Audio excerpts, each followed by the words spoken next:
We're back with breaking news out of Virginia, where Attorney General Pam Bondi just confirmed the FBI executed a search warrant at the home of a Washington Post journalist.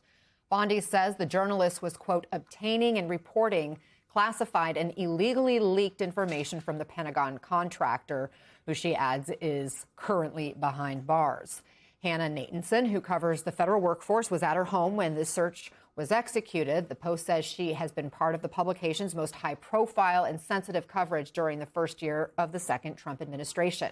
Let's bring in MS Now senior legal reporter Lisa Rubin and MS Now legal analyst, former Manhattan Assistant District Attorney Catherine Christian.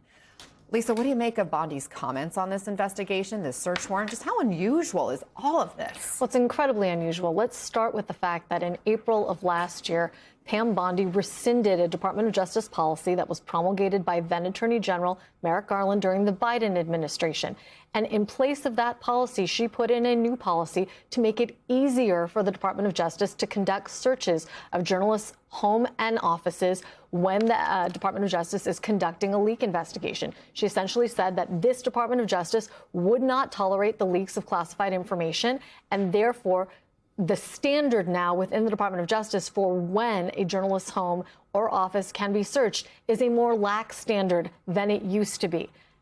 So that's first and foremost. In terms of her statement, Catherine and I were discussing this before we came on air, and we both noticed the same thing, that in her statement, Pam Bondi says that Hannah Natanson had obtained classified information. This is not just a function of searching her home because she was given information from somebody who themselves allegedly committed a crime. Possessing classified information without authorization is itself a federal crime. It's a violation of the Federal Espionage Act. And in particular, the section that it's a violation of is the same section that was charged against then out of office Donald Trump by the Justice Department, and specifically by then Special Counsel Jack Smith. So when we talk about the weaponization of the Justice Department, you know, this is like one of those who's doing who situations where you're asking, they keep accusing the Democrats in the prior administration of weaponizing the Department of Justice, but this seems like a weaponization of its own right. I will say that there's a government contractor who is allegedly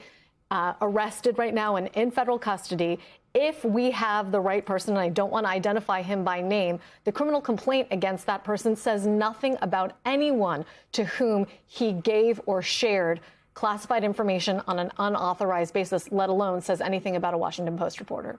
What's your reaction to what's happening here? Super aggressive. As I said to Lisa, this reporter doesn't just need a First Amendment lawyer. She clearly needs a criminal defense attorney because she is being accused by the Attorney General of committing a crime. Because Attorney General Bondi in her tweet says obtaining information. So they were able to, DOJ, get the search warrant because they put in the warrant affidavit that this reporter in her home, in her devices, her phone and laptop, there's evidence that of a crime that was committed. That's how the search warrant was able to be obtained by the federal magistrate.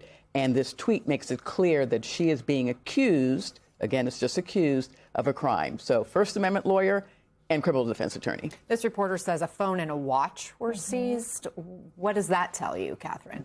Well, I have an iPhone is connected to my Apple Watch. I'm assuming they want the data that's also on her watch. The phone would be where text messages or any allegedly classified information she allegedly obtained would be stored on there. Lisa, are there any special protections for journalists who are, you know, the government watchdog, fourth estate? Not according to this policy. I will say that in the policy, and I'm looking at the memo that the Attorney General promulgated in April, she says that this is an administration that believes in the First Amendment and that they are not trying to muzzle protected First Amendment speech. At the same time, she is unambiguous, and this is really the first time we've seen this sort of escalation in recent memory, that the news media must answer subpoenas when authorized by the Department of Justice, and that this policy contemplates using subpoenas, court orders, and search warrants to compel the production of information and testimony by and relating speaking to members of the news media. One of the key questions, Anna, that I have right now is why was a search warrant necessary? Were there efforts to get this information from Hannah Nathanson and the Washington Post at an earlier point in time, either pre or post the arrest of this government contractor who is already under criminal prosecution?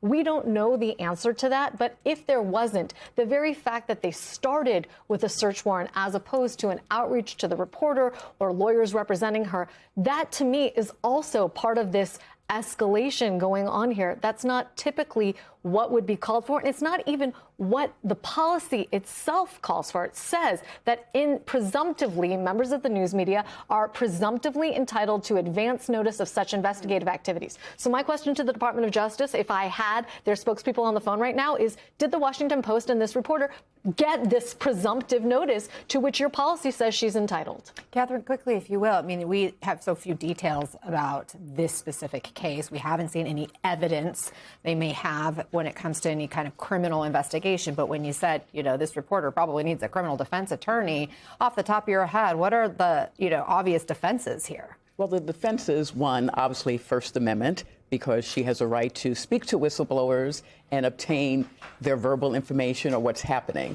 That's the reason why you need a criminal defense attorney. Hopefully she does not have classified documents in her home. But this is also a way of DOJ of basically saying to other reporters, look, one day you might hear a knock on your door, and we're going to go through your home and go through your drawers and get your laptop and your phone, and now apparently your watches, too. So it's a very aggressive move. It's a chilling move for sure. Thank you, Lisa Rubin. Catherine Christian will keep following that story.